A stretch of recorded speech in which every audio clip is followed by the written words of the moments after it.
Hello students, welcome to online study English medium, subject English, standard 8 Grafalco grammar, chapter 12 phrases and clauses.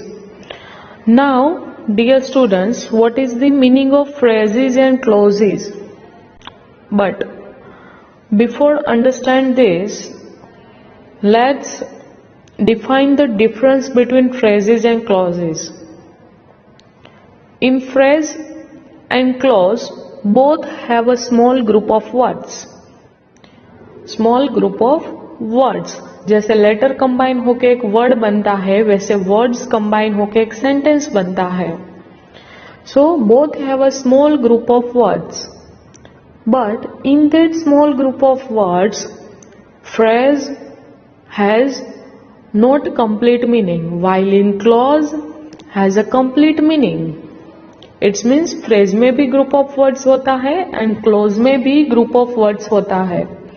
But phrase है उसमें incomplete meaning रहता है, यानी कि वो किसी के ऊपर डिपेंडेंट रहता है, उसका complete meaning नहीं होता है. ग्रुप ऑफ वर्ड्स होने के बावजूद भी सेंटेंस का कोई complete meaning नहीं होता है. While clause है उसमें ग्रुप ऑफ वर्ड्स मिलके एक complete meaning वाला सेंटेंस बनाते हैं.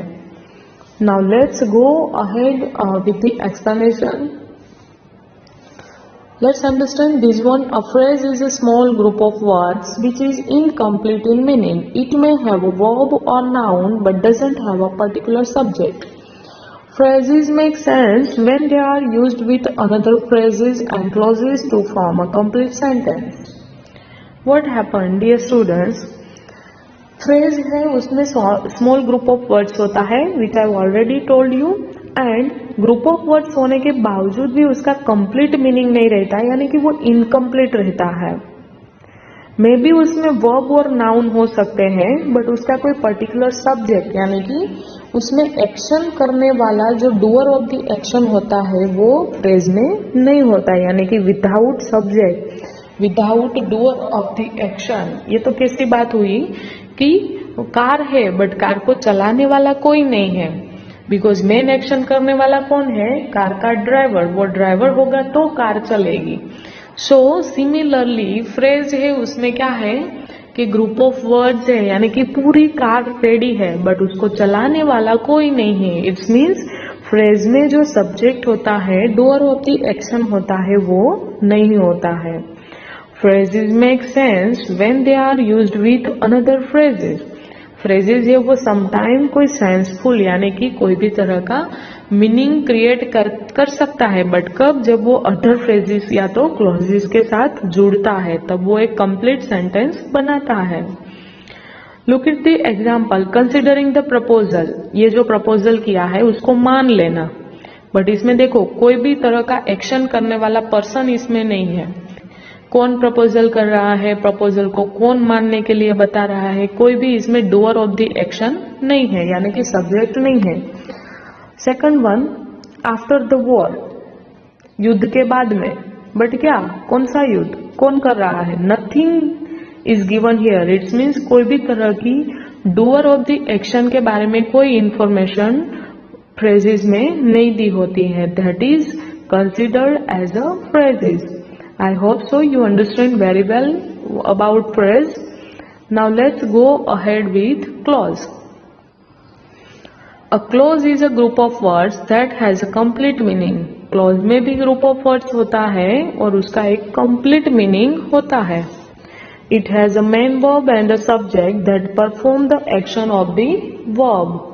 ये जो ग्रुप ऑफ वर्ड्स होता है क्लोज में, उसमें दो वर्ब होते हैं, एक मेन वर्ब होता है और सब्जेक्ट यानी कि डूअर ऑफ द एक्शन भी उसमें मौजूद होता है एक्शन करने के लिए. तो ये सेंटेंस के अंदर सब्जेक्ट भी होता है और वो सब्जेक्ट को, वो जो सब्जेक्ट होता है यानी कि एक्शन करने वाला पर्सन होता है, उसके लिए वर्ब भी वहां पे प्रेजेंट होता है. So and complete meaning create करता है. That's why it's considered as a clause. Since I genuinely respect him, मैं उसको आज तक जेन्युइनली रिस्पेक्ट कर रहा हूँ। सो यहाँ पे देखो आई है वो एज अ सब्जेक्ट यहाँ पे दिया है, वो रिस्पेक्ट कर रहा है, उसको बहुत सारा सम्मान दे रहा है, that is your verb. So subject and verb दोनों वहाँ पे है, और ये जो 1 2 3 4 वर्ड्स यहाँ पे जो दिए हैं वो ग्रुप ऑफ वर्ड्स मिलके कंप्लीट मीनिंग वाला सेंटेंस उसने बनाया है, that's why it's a close. Which was famous for its mangoes? Which was famous for its mangoes? कौन सी फेमस है मैंगोज के लिए, कौन सी फेमस है? सो यहाँ पे सब्जेक्ट प्लस वर्ब दोनों दिया है, so it's considered as a clause. Also it's create a complete meaning. Next one, there are two types of clause. One is dependent clause and second one is independent clause. Now clause के जो two types है उसमें क्या different है, उसमें क्या difference है? So dependent clause and independent clause दोनों में वर्ब एंड सब्जेक्ट दोनों होता है, because we already learn that कि क्लोज में क्या होता है, सब्जेक्ट एंड वर्ब होता है, दोनों होता है। तो obviously dependent clause and independent close उसके टाइप्स है, तो उसमें भी सब्जेक्ट एंड वर्ब दोनों हो गए।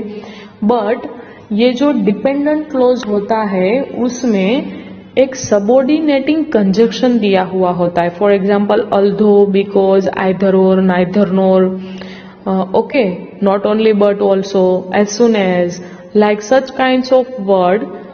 सबऑर्डिनेट जो कंजक्शन होते हैं वो डिपेंडेंट क्लोज में दिए हुए होते हैं, और इंडिपेंडेंट क्लोज में कोई भी तरह का सबऑर्डिनेटिंग कंजक्शन नहीं दिया हुआ होता है।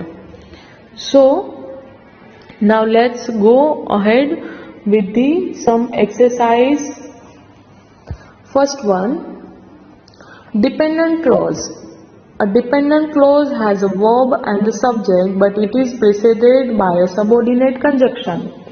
डिपेंडेंट क्लोज होता है उसमें वर्ब एंड सब्जेक्ट दोनों होता है, जैसे हमने सीखा कि क्लोज है उसमें सब्जेक्ट एंड वर्ब दोनों होता है।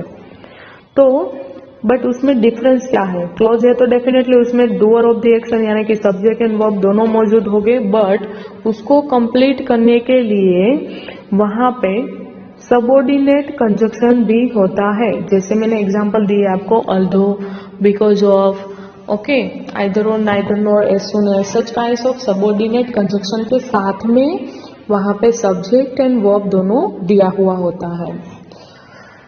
This subordinate conjunction prevents the clause from becoming independent.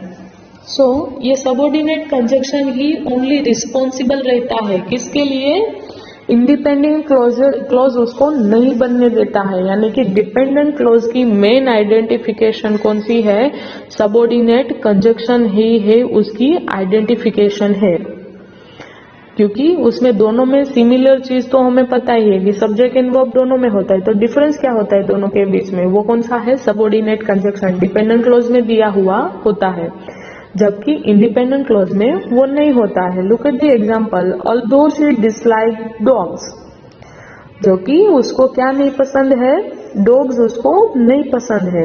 तो यहाँ पे ऑल्दो है वो एक सबऑर्डिनेट कंजक्शन है, तो वो सबऑर्डिनेट कंजक्शन इसमें दिया है, मतलब वो क्या है? डिपेंडेंट क्लॉज है।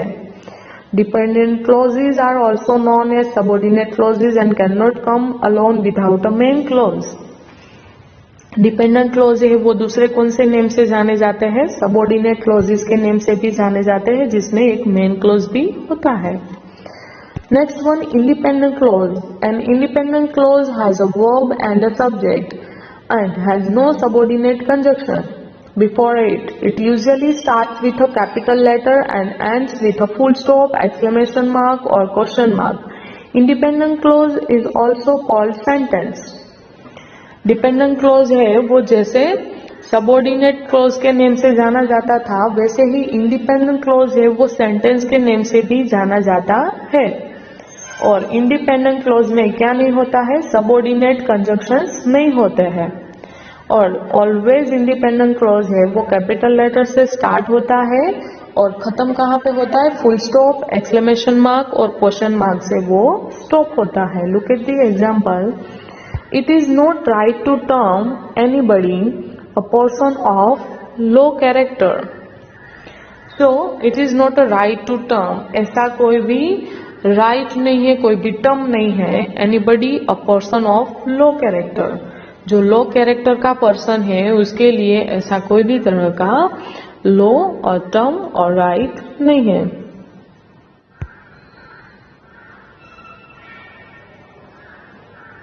किसी को भी ऐसे it is not right to term anybody a person of low character, ऐसा कोई भी तरह का राइट टर्म नहीं है कि कोई भी पर्सन के लिए ये टर्म नहीं है. लो कैरेक्टर ऐसा कोई भी तरह का टर्म नहीं है. First one, look at the exercise. Let's go ahead with some exercise. Given below is a jumble of phrases, clauses and sentences. Sort them out and place them in the appropriate columns. नीचे दिए गए phrases, clauses and sentence, ये सब कुछ यहाँ पे combinedly दिया है. अभी हमें क्या करना है कि ये जो जंबल में दिया है phrases, clauses and sentences, ये जो जंबल में यहाँ पे दिया हुआ है उसको हमें क्या करना है, सेपरेट करना है यहाँ से आइडेंटिफाई करके. So look at the first one. Because she received us with a smile. Because she received us with a smile, उसने हमें स्माइल के साथ रिसीव किया. तो यहाँ पे देखो ये क्या है, फ्रेज है, क्लॉज है या सेंटेंस है. सेंटेंस तो पहले ये नहीं है क्योंकि देखो इसमें स्टार्टिंग ही उसका कोई भी तरह का सिंपल सेंटेंस या तो कॉम्प्लेक्स कंपाउंड सेंटेंस नहीं है, ये आधा अधूरा है. यहाँ पे ग्रुप ऑफ वर्ड्स दिया है. अभी ये फ्रेज है या क्लॉज है वो डिफाइन करना है क्योंकि फ्रेज में इनकम्प्लीट मीनिंग होता है और क्लॉज में कंप्लीट मीनिंग होता है. So because she received us with a smile, ये कोई मीनिंग क्रिएट कर रहा है कि उसने she received us with a smile, उसने हमें स्माइल के साथ रिसीव किया. तो यस, इसका मीनिंग हमें समझ में आ रहा है. इसमें सब्जेक्ट भी दिया है और वर्ब भी दिया है. सो ये क्या है, क्लोज है. यहाँ पे देखो स्टार्टिंग में बिकॉज दिया है, ये डिपेंडेंट क्लोज है. सो ये कौन से बॉक्स में जाएगा, क्लोजेस में जाएगा. So first one is close. Now away in the dark. Away in the dark, दूर अंधेरे में. कोई मीनिंगफुल आंसर मिल रहा है नहीं, तो ये क्या है, फ्रेज है. ग्रुप ऑफ वर्ड है पर उसका कोई मीनिंग नहीं है. जब ग्रुप ऑफ वर्ड है उसका मीनिंग नहीं है तो वो फ्रेज में जाएगा और मीनिंगफुल है तो वो क्लोज में जाएगा. आई हैव ऑलरेडी डिसाइडेड, मैंने ऑलरेडी डिसाइड कर लिया है. तो देखो यहाँ पे subject plus verb plus object सब कुछ है इसमें. तो ये एक सिंपल सेंटेंस है. सो ये सेंटेंस वाले बॉक्स में जाएगा. Now mark them, group of words दिया है पर उसका कोई मीनिंग नहीं है, उसको मार्क करो. मार्क देम, ऑब्जर्व किया, मार्क किया, देखा गया.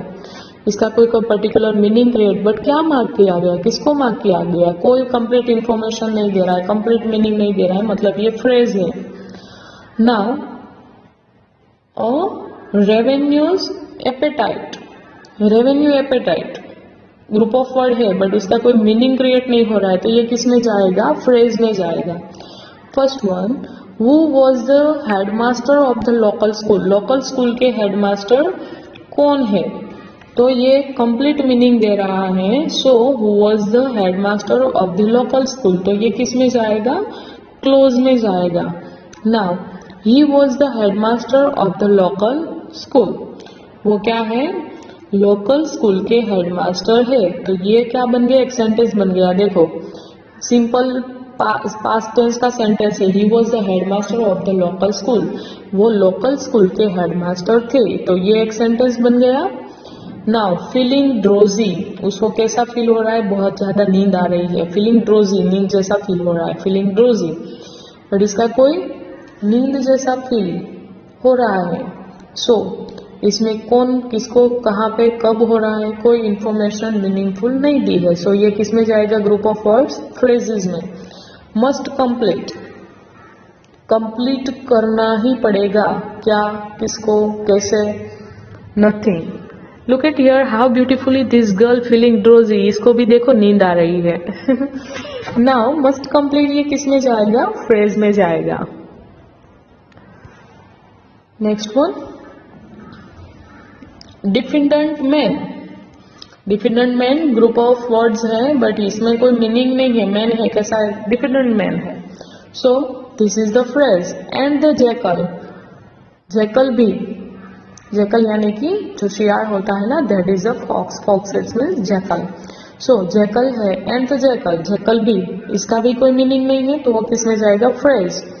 ग्रुप ऑफ वर्ड दोनों में होते हैं बट फ्रेज में मीनिंगलेस होते हैं और क्लोज में मीनिंगफुल ग्रुप ऑफ वर्ड होता है। The lion and the fox were friend, the lion and the fox were friends, lion and fox दोनों क्या है, फ्रेंड्स है। तो ये एक सेंटेंस बन गया सिंपल पास्ट टेंस का, master stroke. Group of word है मास्टर स्ट्रोक बट क्या है वो, फ्रेज है। लाइट थ्रू हिज टीथ, उसके टीथ के बीच में लाइट, लाइट यानी कि ऐसे पड़ा हुआ है। So this is the phrase because इसका भी कोई मीनिंग नहीं है। Unless you make a policy for this, अगर आपने उसके लिए कोई पॉलिसी नहीं बनाई है या तो नहीं बनाओगे। सो अनलेस वर्ड यहाँ पे देखो एक सबऑर्डिनेट कंजक्शन के साथ भी स्टार्ट हो रहा है तो ये क्या है, क्लोज है। We are after all human beings, हम लोग भी आफ्टर ऑल क्या है, ह्यूमन बींग्स है। तो ये एक सेंटेंस बन गया है सिंपल प्रेजेंट टेंस का, the best are those who love the rest. Best वही है कि जो रेस्ट ऑफ सबको प्यार करते हैं। So this is the sentence, simple present tense का सेंटेंस है। रैबिट रैकून, रैकून है, रैबिट रैकून है। So this is the phrase. For an ardent admirer, for an ardent admirer, so this is also phrase because इसमें भी कोई meaningful information नहीं आ रही। Yours faithfully, this is also phrase. When the banks go bankrupt, when the banks go bankrupt, जब bank है वो ऐसे लूटी जाएगी। सो यहाँ पे ग्रुप ऑफ वर्ड्स है वो मीनिंग क्रिएट कर रहा है। प्लस यहाँ पे देखो when सबऑर्डिनेट कंजक्शन भी दिया है सो ये क्लोज है। That is why I suspect you, इसीलिए मुझे आप पे डाउट था। सो दैट यहाँ पे सबऑर्डिनेट कंजक्शन भी दिया है, उसके साथ साथ यहाँ पे सब्जेक्ट वर्ब दोनों दिया है। ये भी एक क्लोज है क्योंकि इसका मीनिंग क्रिएट हो रहा है ग्रुप ऑफ वर्ड्स का। द सेंट्स डे, आज कौन सा दिन है, saints day. So group of word है पर इसका कोई पर्टिकुलर मीनिंग नहीं है। सो ये क्या है, phrase. Crazy John ons this house, crazy John है वो ये घर का मालिक है। सो ये एक सेंटेंस बन गया। Do you still think he will return, आप अभी भी सोच रहे हो कि वो वापस आएंगे। This is also sentence. Now look at here, dear students, this answer I already explained you in with the question only. Whatever the question given in this exercise here, whatever here in this slide, in this slide and in this slide, these three slides divided here in the answer. This is your answer, phrase, clause and sentence. So अगो आपने जो 3 slide देखी वो सब आपके question थे, वो question को यहाँ पे डिवाइड किया फ्रेजेस में, क्लॉजेस में एंड सेंटेंस में। सो वहाँ पे जितने भी क्वेश्चंस दिए थे, टोटल में भी 25 क्वेश्चंस जो दिए थे, वो 25 क्वेश्चंस को यहाँ पे आंसर में डिवाइड कर दिया कि उसमें से कौन सा क्वेश्चन फ्रेज में जाएगा, क्लोज में जाएगा और सेंटेंस में जाएगा। सो लुक एट हियर, यहाँ पे away in the dark phrase में गया। Because she received us with a smile, वो क्लोज में था। आई हैव ऑलरेडी डिसाइडेड, वो क्या था, सेंटेंस। तो वो जो भी आंसर था वो आंसर के मुताबिक वो बॉक्स में उसको लिखना है। This is already I explain you. Now go ahead with the B number. Convert the following dependent clauses into independent clauses. यहाँ पे जो डिपेंडेंट क्लॉजेस दिए हैं उसको क्या करना है, इंडिपेंडेंट क्लॉज बनाना है। डिपेंडेंट क्लॉज क्या था, दोनों में देखो dependent clause and independent clause दोनों में सब्जेक्ट एंड वर्ब तो होता ही है, बट डिपेंडेंट क्लॉज में सब्जेक्ट एंड वर्ब के साथ में क्या होता है, सबऑर्डिनेटिंग कंजक्शन होता है। और इंडिपेंडेंट क्लॉज में सबऑर्डिनेट कंजक्शन नहीं होता है। तो यहाँ पे देखो who taught me in intermediate, तो यहाँ पे देखो हु सबऑर्डिनेट कंजक्शन दिया है और ये डिपेंडेंट क्लॉज है। यहाँ पे देखो इन्फॉर्मेशन नहीं मिलेगी। Who taught me in intermediate, intermediate में मुझे कौन सिखाएगा, तो ये दूसरे पे डिपेंडेंट रहा, तो ये डिपेंडेंट क्लॉज है, उसको हमें क्या करना है, इंडिपेंडेंट बना देना है। He taught me in intermediate, तो देखो यहाँ पे वो डिपेंडेंट बन गया, यानी कि स्वतंत्र बन गया, किसी के ऊपर आधारित नहीं है, वो मुझे इंटरमीडिएट में सिखाएगा। ओके, तो ये इंडिपेंडेंट बन गया। No sooner did he hear the gun fire, no sooner did he hear the gun fire, यहाँ पे देखो नो सूनर सबऑर्डिनेट कंजक्शन दिया है, उसको रिमूव करना है। He heard the gun fire, उसने गन फायर को सुना था, तो ये इंडिपेंडेंट बन गया। That has been lettering the board, उसने क्या किया, बोर्ड को पूरा भर दिया, लिख दिया पूरा।